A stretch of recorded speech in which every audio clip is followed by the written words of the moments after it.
Hey, for Flexy Not Bendy number 3, we're doing a psoas stretch, which is part of your hip flexor, and pairing that with a hip flexor strengthener. So we're doing it in front of the wall on our knees, and that setup will be the same for both drills.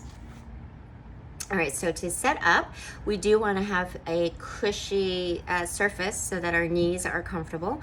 And the first thing to do is set up your placement. So how far your knee should be away from the wall. So the first thing to do is you could be on both knees, and you want to be far away from the wall to where you could have your arms extended in front, touching that wall with your full open palms, and be able to sort of push into it or lean into it for support. Okay, so about right there.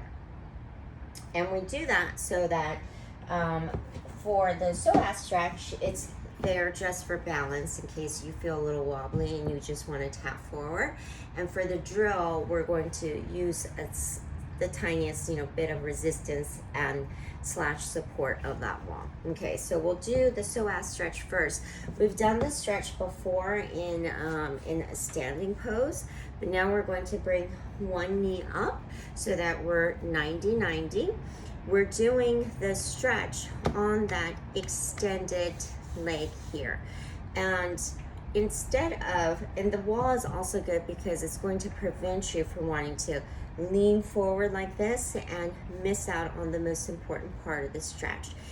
This is something that I'm going to bring up over and over again throughout the month.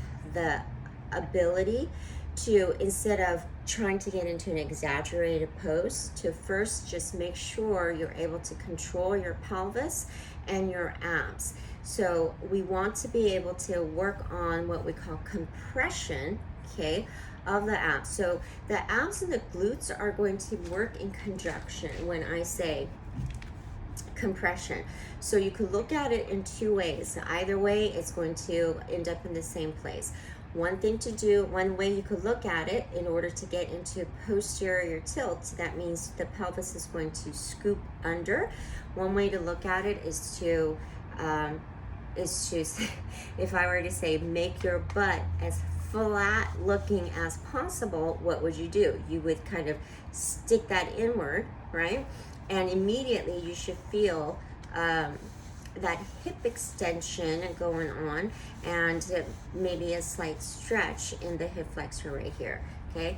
The other thing that happens when you contract the glutes, because you would have to contract the glutes in order to tilt that pelvis forward, is that you would engage the abs, okay?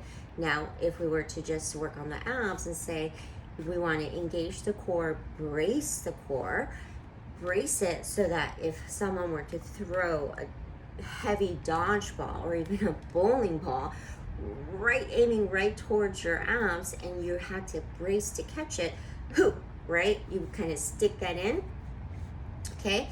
And when you do that, you'll feel that your glutes engage as well.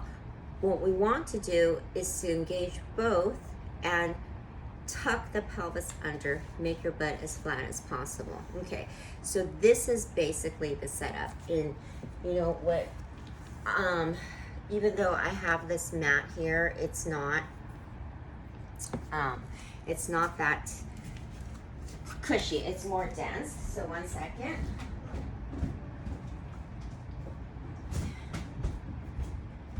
All right, it's a little handy tool. I'm just gonna put that there. And we'll stick to the same knee. Okay, so for the psoas stretch, continuing on. So once we get into this setup here, we're going to then lean the entire body. So now we lean where we bring our whole spine and head with it in one line, okay? You're going to basically hit a point where you can't go much further without then losing that hold and starting to lean into it, but we're prevented from doing so because of this wall. So just to hold it right there, right up until you hit that wall is fine. With the slight tap of that bent knee, you're still feeling really strong hip flexor engagement. And this is actually the part of the stretch, glute engagement, core is braced. Now we're going to lean, so you could take that arm extended and lean toward the bent leg, okay, to get the full action of the psoas. And you could do this in two methods. You could be a little bit more dynamic and hold it for 5 to 10 seconds, come out of it, and then reset and hold it for 5 to 10 seconds, and repeat that, about 3 to 5 times, and then do the other leg. Or you could hold it, and if you can, take both arms, okay? So you don't end up leaning into this knee. Make sure you keep this on. So if you want to just make sure you're not even tapping that wall with that knee to prevent yourself from leaning into it, do that, okay? But if taking both arms away gets you out of balance, you could tap that hand, okay? So you could do that for, like I said, the 10-second cycles, or hold it for up to 2 minutes in that static hold if you can. All right, so you would repeat on the other side for the same stretch. And now for the hip flexor strengthener, this is where we have our hands flat against that wall. So for the strengthener, the knee that's up in front, the leg that's bent in front is the one that we're working for the hip flexor strengthener.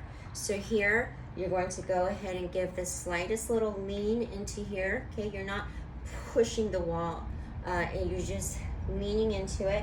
Then you're going to take the foot and just raise it up, okay?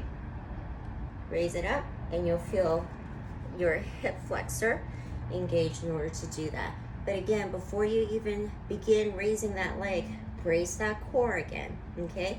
And in order to raise this leg or keep it raised, you'll feel your opposite glute fire in order to support that. So we're trying not to lean, wobble, okay? So you have this support in the front to help you stabilize.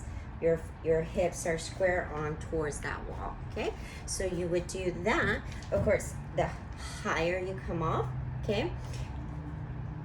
If you feel that, oh, look, I could raise my knee all the way here, but you lose that bracing, okay, then you've skewed the exercise, okay? So raise it only as high as, and of course higher would be more work, but only as high as you can keep that core on.